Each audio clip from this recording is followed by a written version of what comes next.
今回の産業まとめ。中国、高い強制結婚率の衝撃。親が子供のために動いた結果、時代も価値観も変わったが、中国では日本よりも女性が自立していて男女平等が進んでいるとされていますが、結婚に関してはまだそういうわけでもないようです。中国における強制結婚の状況に関する調査報告書によると、中国全土の強制結婚率は 70% を超えていて、長らく社会問題となっています。25歳から35歳に限れば、その数字は 86% にも及ぶということです。これは見方を変えれば、若い世代は自由恋愛による結婚がほとんどないということを表しています。特に女性は30代を過ぎたあたりから親が出産的齢期を気にして子供に強く当たることが多いようで、親子関係が悪化するようです。子供が産めなくなると誰からももらわれなくなる、といった考えや心配が度を超え、強制的な結婚に突き進んでいると考えられます。子供の方にも親なりの愛情だという理解と、ある部分では正しいこともあって、この結婚圧力への抵抗は非常に難しいようです。最近では経済的自立を主張し、独自の結婚観を持つ女性が都会を中心に増えてはいるそうです。しかし田舎の親世代はまだまだそういった自由な考えや価値観を受け入れることができません。春節の結婚ラッシュの波に乗らなかった多くの若者は、男性も女性も憂鬱な時期を過ごすとされています。こうした問題はどの国や地域にも共通のものではありますが、中国では特に根深い社会問題として存在しているようです。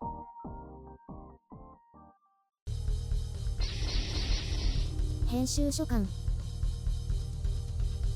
今回の概要。親が婚活する中国。恋愛禁止の学生時代。離婚率も家庭内暴力も増加。まあ、私もこの問題には触れたくないんだけど、いろいろな国の状況の一つとしてね、考えていきます。お見合いを強制結婚と数えるのかどうかわかりませんが、中国はまた違った形で親ばかりが積極的なようですね。日本も変わらない。おそらく一人っ子政策の影響もあると思うのですが、親が本人の気持ちを無視して必要以上に頑張ってしまうようです。これが全国的にそのような感じで、親同士のお見合いや情報交換会といったものが開催されているようです。本人不在ですよ。そこで家柄だとか学歴だとか資産とかを値踏みして、親が相手を決めるらしいんですね。当然本人にも決定権はあるでしょうが、これを跳ねのけるのはそうそう容易ではないようです。行き過ぎた受験社会というと韓国が有名ですが、中国もそれに並ぶくらい、一生のうちでの大きな出来事のようです。そのため学生時代の恋愛を禁止している学校も多いそうですね。その結果として中国人のほとんどが恋愛経験に乏しいわけです。日本では草食家なんて言葉もありますが、中国人はもともと草食系が多いですね。でも人それぞれかな。相対的には多いと思います。仕事関係については結構大きな野望を持っている人は多いですけどね。親世代もそういうのを悟ってか、そもそも一人っ子なので人生を子供にかけている親も多いので、どんどん親が出しゃばるようです。おそらくその親世代は、さらに上の世代が勝手に決めたりとか、職場の上司と結婚したりとかが多かったようですね。なので職場結婚ができなければ親が結婚させなければ、となるようですね。日本でもそういうのはあるかと思います。特に田舎の方は、おそらく、中国がこの数十年間で激変し、その環境下で育った子供たちの価値観も大きく変わっているはずです。こういった親子世代間の価値観の違いはどの国でも、どの世代でも今時はあるかと思いますが、中国は特に大きく乖離していると思います。であるにもかかわらず、子供世代が自由恋愛による結婚ができないというのは奇妙ですね。奇妙ですが、親子の力関係や恋愛による結婚への願望など様々ある中で、強制結婚が大半ということになっているようです。恋愛結婚であろうとお見合い結婚であろうと、もっと一方的に親同士が決めた結婚であろうと、うまくいけばいいとは思います。とは言っても中国の離婚率は年々上昇を続け、今や日本の2倍ほどだとか。まあ、あの国は女性も竜のように強いですからね。特に北の方は。そういえば、昨年の全人代で、中国は離婚手続きの中に30日間の冷却期間を置くという法律が可決され、施行されました。中国でも家庭内暴力は多いようで、この冷却期間は被害者を長期間危険な立場に置くとして批判されています。中国も他の先進国の後を追うように結婚率が低下し、晩婚化が進んでいるようです。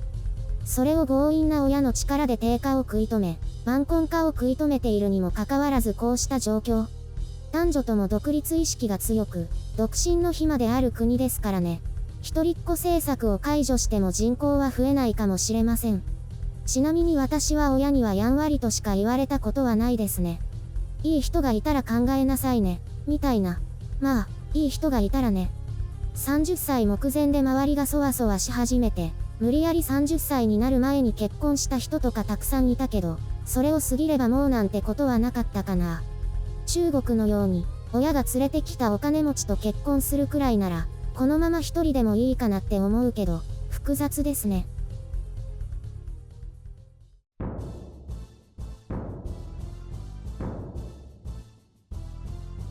ふふふ、ゆるりんはもうやばいよね。やばいって何よ？まだ大逆転があるかもしれないでしょ。なんとなくないと思う。見ててそう感じる。ふふ、その言葉、そっくりそのままお返しするよ。ほら、私はまだまだ年齢的には余裕あるし。みんなそうやって何事もなく数年過ごしちゃうんだよ。でもなんだろう。ゆるりんが言ってたみたいに30歳までには、みたいなのはないかな？私の時もあんまりなかったよ。一部の人が必死になってただけで。だって未婚で30超えてた人ゴロゴロいたし。私の周りはまちまちかな。前に同窓会あったけど、地元の子はみんな結婚してたね。会社の人は30代と40代が多いけど、結婚してるのは半分くらいかな。うちはほら、姉も遅かったから、それまでに結婚できればいいのかなって思って。できればね。でも、このご時世出会いがないよね。ないね。いつも以上に。みんなどうしてるんだろうね。あ、ずいぶん前にここでちょっと話した会社の同僚、ついに入籍したよ。あの出会い系アプリの子。そうそう。いろいろ紆余曲折あったみたいだけどね。コロナで結婚式はないみたいだけど。やっぱり今時はアプリか。なんて名前だったっけ？インストールするの？忘れたから聞いておくよ。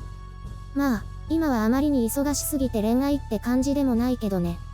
そういうのがやばいんだってば。だよね。なんか最近バサバサしてる感じがする。乾燥に気をつけなきゃ。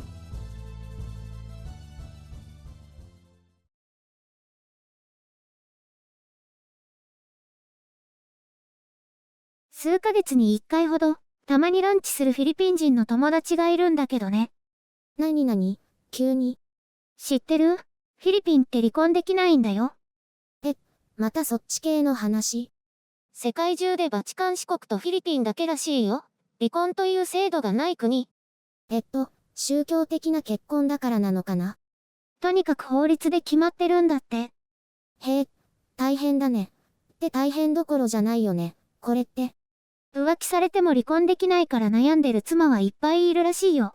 そのフィリピンの友達も30代だけど、簡単に結婚できないなって言ってた。離婚できたとしても悩ましいのに。ねえ。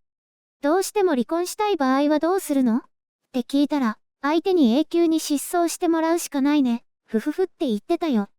何それ？埋めちゃうってこと？そんな感じのこと言ってた。怖っ。そういえば、離婚率、都道府県ランキングって出てたよ。1位は高知県で 46% が離婚するんだって。ひえー。それどうやって数えてるの？2組に1組は離婚してるってこと？記事によると、1年間の婚姻届と離婚届の比率だって。なんだ。じゃあ厚労省が出してる離婚率とは違うってことね。今は結婚が減って離婚が増えてそんな感じなんだ。そしてなんと、離婚率が一番低いのが東京で 27% なんだって。やったね。私たち一応東京人だから幸せになれるね。元は田舎者だけどね。あと、結婚して引っ越したらその限りではないってことよね。そうだね。引っ越さない結婚しなきゃだね。そんなに選んでられないけどね。ゆるりんは特にね。